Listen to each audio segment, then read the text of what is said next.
नमस्कार दोस्तों, मैं हूं Naresh Chaudhary. Study with Naresh channel में आपका स्वागत है। दोस्तों, आज का हमारा टॉपिक है जियोग्राफी का बहुत इंपॉर्टेंट टॉपिक है कोरियोलिस फोर्स और इसका अर्थ पे क्या प्रभाव पड़ता है।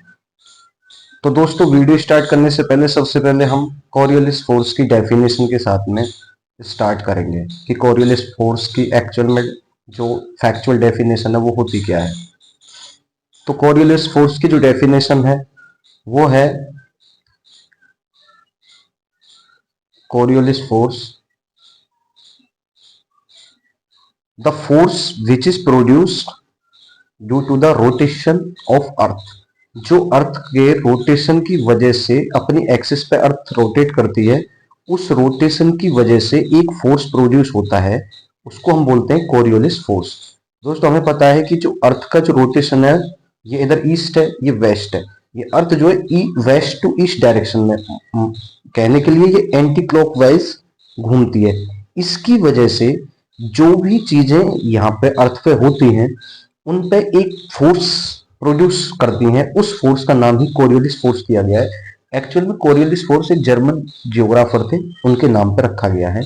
उन्होंने इस टर्म का निजात किया था, उनकी वजह से ही इसको कोरियोलिस फोर्स कहा जाता है। तो दोस्तों, हमने प्रीवियस टॉपिक में प्रीवियस जो टॉपिक था हमारा वो ये था कि डिफरेंट एयर प्रेशर बेल्ट, कैसे एयर प्रेशर बेल्ट, अगर वो आपने लेक्चर नहीं देखा है तो पहले उसको देखिए और उसके बाद में ये चीजें समझ में आएंगी। जो डिफरेंट एयर प्रेशर बेल्ट हैं वो अर्थ पे किस हिसाब से हैं कि लो प्रेशर कहाँ पे क्रिएट होता है, हाई प्रेशर कहाँ पर क्रिएट होता है, फिर लो प्रेशर हाई प्रेशर, इस हिसाब से जो लो प्रेशर और हाई प्रेशर के बारे में हमने एयर प्रेशर बेल्ट पर जो अर्थ पर क्रिएट होती हैं उनके बारे में समझा था। और फिर उसके बाद में हमने सेम लेक्चर में बताया था कि फिर ट्रेड विंड जो है चलती कैसे हैं। तो दोस्तों, आज मैं बताऊंगा कि जो ट्रेड विंड की पोजीशन है, देखिए अब हमारी अर्थ है, ये अर्थ है, हमें पता है कि यहाँ पे अर्थ क्या है, वेस्ट टू ईस्ट घूम रही है, वेस्ट टू ईस्ट अपनी एक्सिस पे घूमती है। अब ये एक्स जो अपनी एक्सिस पे घूमती है वेस्ट टू ईस्ट, तो इसकी वजह से एक फोर्स क्रिएट होता है, उसको कोरियोलिस फोर्स बोला जाता है, ये हमने अभी समझा था। अच्छा, अब हमें ये भी पता है कि जो हमारा ये 0 डिग्री लैटिट्यूड है, इक्वेटर वाला रीजन है, यहाँ पे क्या है, लो प्रेशर रहता है। ठीक है, लो प्रेशर रहता है। क्यों लो प्रेशर रहता है? क्योंकि यहाँ पे जो सूर्य की किरणें हैं वो पूरी साल सीधी पड़ती हैं, वर्टिकल पड़ती हैं, जिसकी वजह से यहाँ पे यहाँ वाला जो एरिया है वो पर्टिकुलर ये वाला रीजन हीटअप हो जाता है और उसकी वजह से लो प्रेशर क्रिएट हो जाता है, चीजें ऊपर की तरफ उठती हैं, लो प्रेशर क्रिएट हो जाता है। और जो हमारा ये वाला रीजन है, ये सब ट्रॉपिकल रीजन है, सेम नॉर्दर्न हेमिस्फीयर में और सेम चीजें साउदर्न हेमिस्फीयर में होती है। तो मैं नॉर्दर्न हेमिस्फीयर को समझाऊंगा और उसके हिसाब से आप साउदर्न हेमिस्फीयर को समझ लेना। जो नॉर्दर्न हेमिस्फीयर में जो 30 से 35 डिग्री वाला जो रीजन है उसको सब ट्रॉपिकल रीजन बोलते हैं, यहाँ पे हाई प्रेशर होता है। अब हमें पता है कि जो विंड जो होती है वो हमेशा हाई प्रेशर से लो प्रेशर की तरफ चलती है। यहाँ पे लो प्रेशर है, यहाँ पे हाई प्रेशर है, तो ये एक्चुअल में ऐसे चलनी चाहिए, जो विंड की डायरेक्शन है वो ऐसे होनी चाहिए। बट ये कोरियोलिस फोर्स की वजह से इस हिसाब से चलती है। देखिए कैसे चलती है, ये मैं भी तुम्हें बताऊंगा। ये जो वर्टिकली डाउनवर्ड नहीं चलती, ये इस हिसाब से ऐसे मुड़ जाती हैं, इस हिसाब से ऐसे एक एंगल पे टिल्ट हो जाती हैं। उसके पीछे रीजन क्या होता है? उसके पीछे रीजन है ये चीज, कोरियोलिस फोर्स। कोरियोलिस फोर्स कैसे रीजन रहता है? देखिए, जो कोरियोलिस फोर्स है वो नॉर्दर्न हेमिस्फीयर में, इक्वेटर के जो ऊपर वाला जो हिस्सा है उसको नॉर्दर्न हेमिस्फीयर बोला जाता है, और इक्वेटर के जो नीचे वाला हिस्सा है उसको साउदर्न हेमिस्फीयर बोला जाता है। जो कोरियोलिस फोर्स है वो काम कैसे करता है?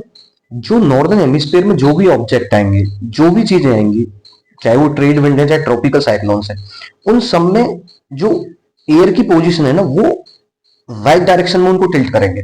एक्चुअल में अगर यहाँ पे ऑब्जेक्ट है, यहाँ पे अगर मैं यहाँ से इन चीजों को देख रहा हूं तो ये हवाएं ऐसे चल रही हैं, तो ये मेरी राइट साइड में टिल्ट हो जाएंगी, तो हवाओं की पोजीशन कैसे हो जाएगी? इधर साइड में, ये ऐसे हो जाएंगे।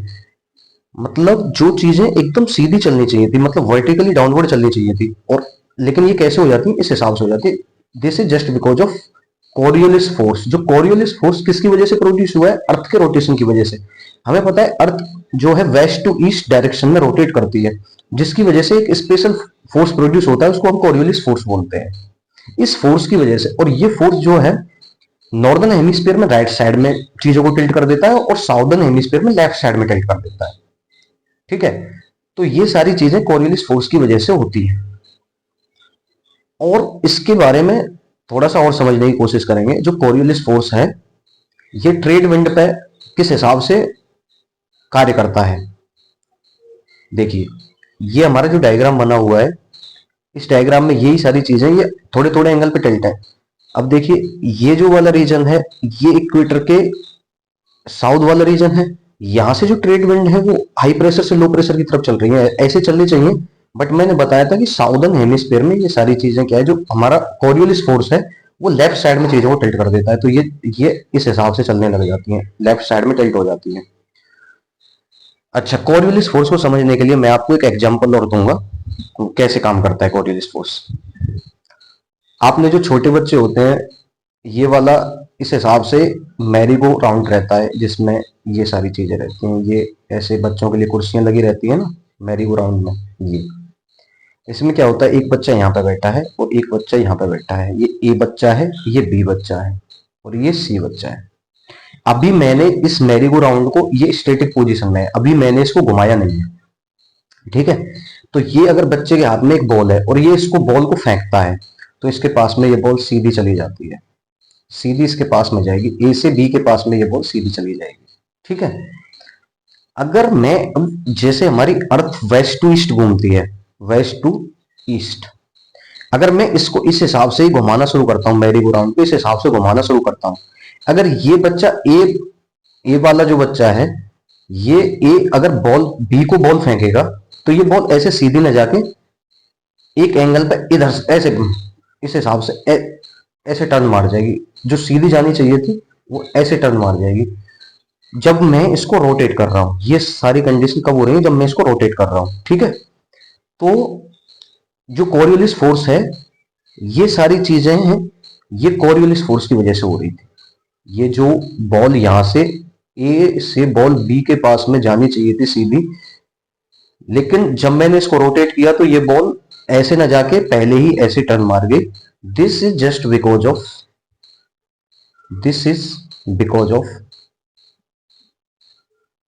Coriolis force.